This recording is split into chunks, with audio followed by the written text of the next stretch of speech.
বড় নেতারা আমাকে না ডাকলে আমি যাই না। যখন বিজেপির রাজ্য সভাপতি ছিলাম তখন যেতাম, অমিত শাহের স্বাগত জানাতাম, একসঙ্গে থাকতাম।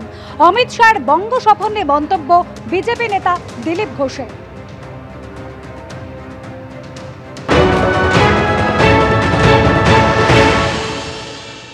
নেতাদের সঙ্গে না ডাকলে আমি যাই না। বড় নেতাদের মান সম্মান আছে, তো তারা যাদের ডাকেন তারা যায়। আর আমি প্রয়োজন হলে, আমার প্রয়োজন হয় না কারোর সঙ্গে, আমি তো সংগঠনের কাজ করে নিচে, যখন প্রয়োজন হয় তারাই ডাকেন আর কি করতে হবে তারা বলেন, সেটা আমরা পালন করি মাত্র।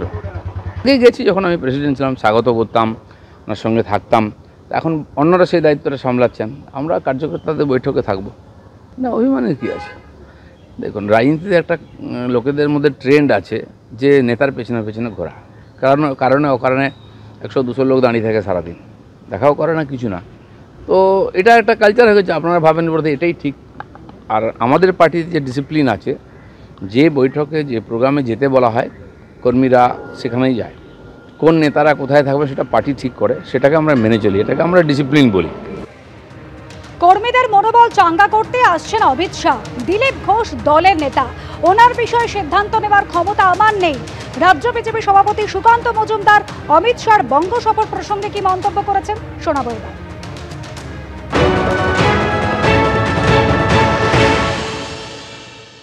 প্রধানমন্ত্রী সভা থেকে শুরু হয়ে গেছে। সাংগঠনিক স্তরে মাননীয় গৃহমন্ত্রী সমস্ত মণ্ডল সভাপতি ও মণ্ডলের কার্যকর্তাদেরকে নিয়ে উনি বসবেন।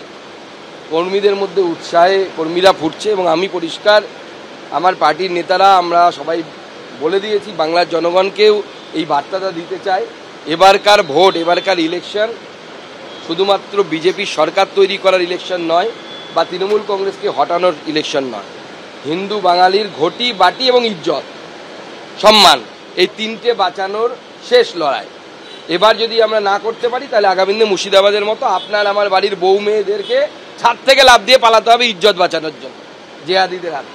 দিলীপ দা আমাদের পার্টির নেতা, কিন্তু উনি সর্বভারতীয় সভাপতি পদে লাস্ট ছিলেন, অতএব ওনার বিষয়ে সিদ্ধান্ত নেওয়ার ক্ষমতা সুকান্ত মজুমদারের নেই। সর্বভারতীয় স্তরেই সমস্ত সিদ্ধান্ত হবে। বিজেপি জিতুক, ভোট অনেক দেরি আছে, 8 মাস আগে, এর সঙ্গে ভোটের সম্পর্ক নেই। অমিত শাহজি এর আগেও এসেছেন, গত 27 অক্টোবর এসেছেন, একাধিক কর্মসূচিতে এসেছেন, সরকারি প্রোগ্রামে এসেছেন, রিজিওনাল মিটিং করতে নবান্নতেও গেছেন, পেট্রোপেল সীমান্তে গেছেন, 3 বিঘা করিডোরে গেছেন। মোদিজি প্রত্যেক বছর কোথাও না কোথাও বাংলায় প্রোগ্রাম করেন, তাই এর সঙ্গে নির্বাচনের এক্ষুনি কোনো সম্পর্ক নেই। কিন্তু এটা ঘটনা, আমি 5 বছর ভারতীয় জনতা পার্টিতে থেকে জাতীয় নেতাদের সংস্পর্শে এসে বুঝেছি, যতক্ষণ না পশ্চিমবঙ্গে বিজেপি সরকার হচ্ছে ততক্ষণ তাদের যে রাজনৈতিক ইচ্ছা সেটা পূরণ হচ্ছে না।